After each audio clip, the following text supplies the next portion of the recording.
The world froze the moment the announcement dropped from a dimly lit U.S. cyberforensics lab.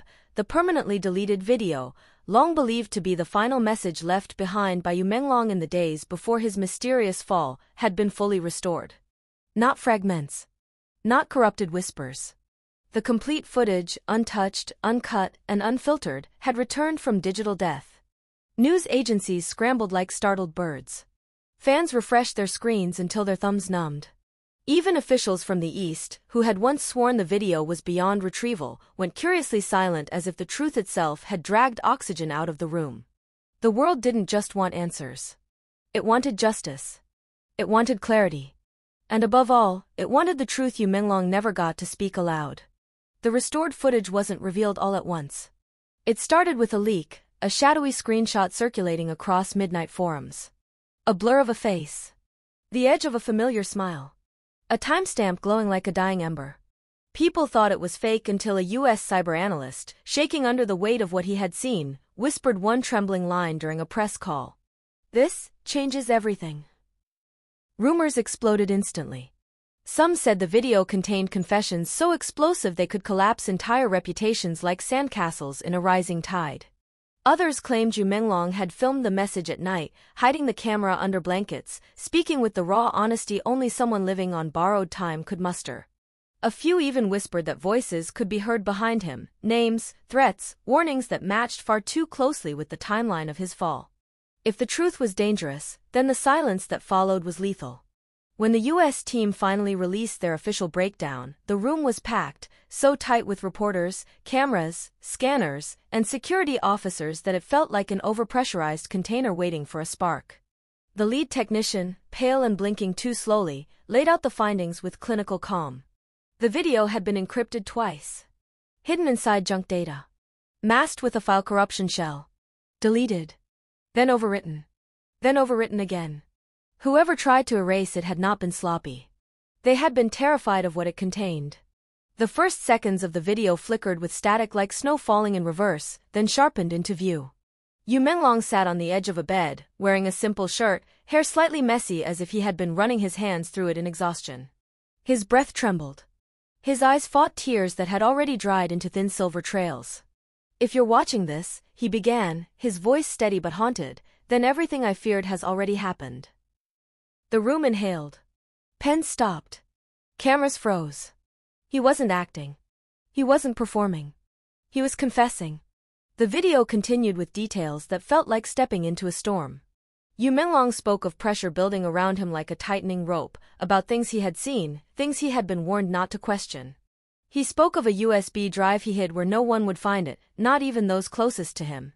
He revealed the coded location with quiet precision, like a man placing the final piece of a puzzle the world didn't yet know existed. He didn't accuse with anger. He didn't point fingers. He simply told the truth with a softness so chilling it felt louder than a scream. There were moments the analysts said they needed to replay 100 times, moments where distant footsteps echoed outside his door. Moments where he glanced sharply over his shoulder. Moments where a faint shadow crossed under the doorway, pausing, listening. "Time is running out," he whispered in the final moments of the recording. "So I'm leaving this behind. For you. For the truth. For the day someone finally dares to look." The last frame froze on his face. Not fearful. Not defeated. But determined. The press room erupted. Reporters yelled questions over one another like a breaking dam. But the U.S. team didn't answer. They simply confirmed the video was real, unaltered, and matched every digital signature tied to Yu Menglong's devices. And then the most shocking twist broke. The USB drive mentioned in the video, the one he described in coded language, had also been found. Not by accident. Not by coincidence. But in a location so unexpected it sent a ripple of electric panic through the public. It had been hidden inside the lining of an old jacket he wore during a filmed event months before his fall. A jacket donated to a thrift store. Purchased unknowingly by an American tourist. The device had gone through airport scans, hotel drawers, and a forgotten shoebox before resurfacing in the hands of a cyber investigator who instantly recognized its significance. Inside the drive were files. Encrypted logs. Secret recordings. Screenshots. Messages that contradicted everything the public had been told. The digital truth had survived. even when the physical truth had been buried. When analysts synchronized the timestamps on the USB files with the deleted video, a terrifying pattern emerged. One so clear that even skeptics felt their stomachs twist. Yu Menglong had been documenting everything. Every message. Every threat. Every warning. Every step of the storm closing around him. Analysts described the evidence as overwhelming, terrifying, and unprecedented. Fans described it with one word: justice. But the world wasn't ready. Not for the questions the video raised. Not for the names it implied. Not for the silence it shattered. Governments issued statements of support. Agencies launched cooperative inquiries. Social media became a battlefield of theories, timelines, deciphered clues. The truth was no longer a fog. It was a lightning strike. And for the first time since his fall, Yu Menglong's voice, steady, emotional, unbroken, echoed across the world exactly as he intended. Not erased. Not silenced. Not forgotten. The restored recording didn't just rewrite the narrative. It reignited the fight. It awakened millions. It resurrected a truth buried in digital ashes. And somewhere in the tangled web of lies, those who tried to silence him were now the ones trembling. Because the video had returned. The evidence had surfaced. The truth had spoken. And the world was finally listening. The moment news broke that the United States had recovered Yu Menglong's fully deleted video, the world froze as if someone had pressed pause on reality. It was the kind of revelation that didn't just trend, it tore through the internet like a spark thrown into dry forest leaves. Streams lit up, fans screamed, governments panicked, and the entertainment industry felt the ground tremble beneath its own secrets.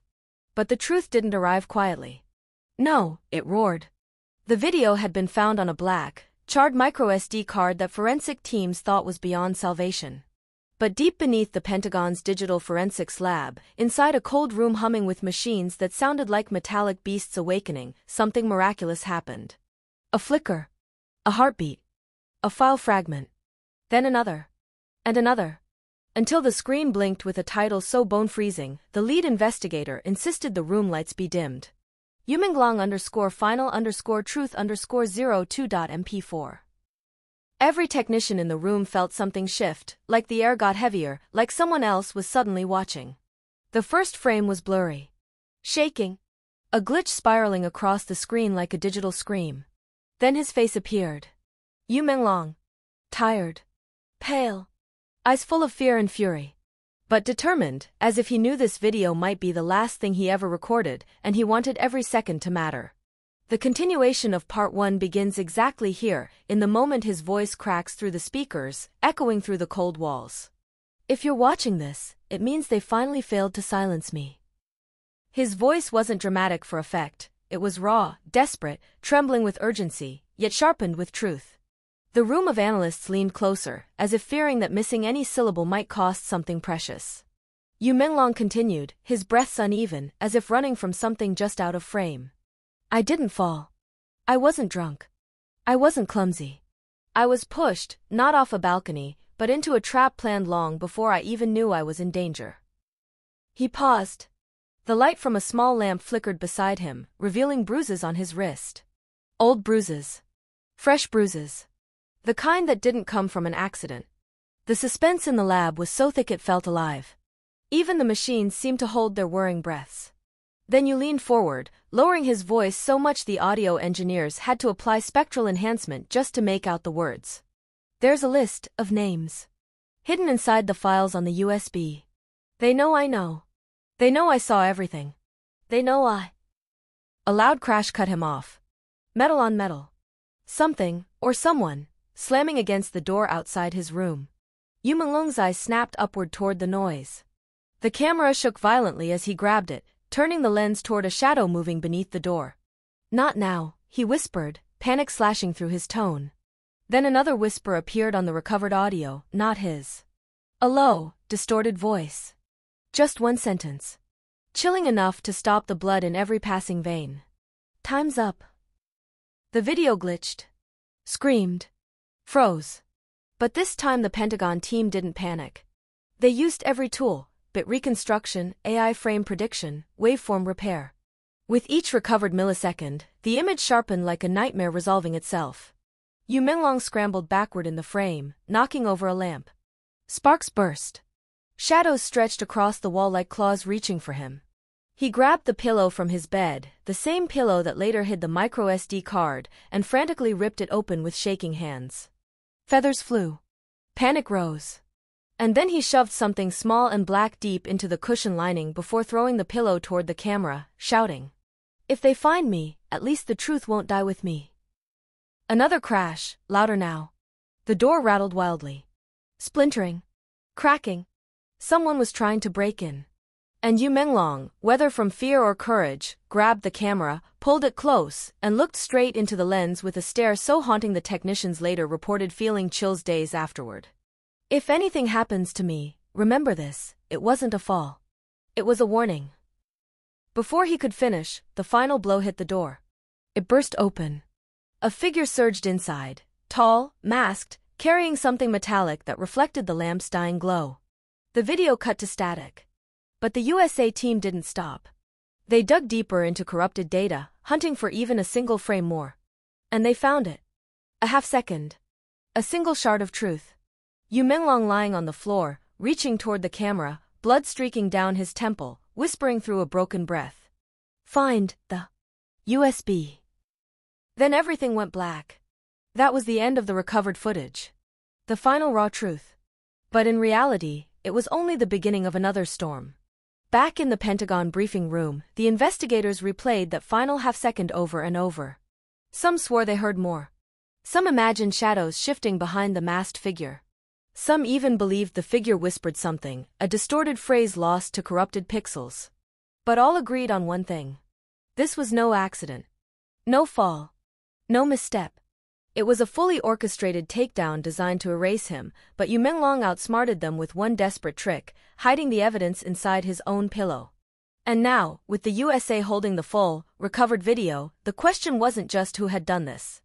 The question was, what were they willing to do next, now that their cover was blown? The world wasn't prepared. The suspects weren't ready. And the silence surrounding the case had just been shattered.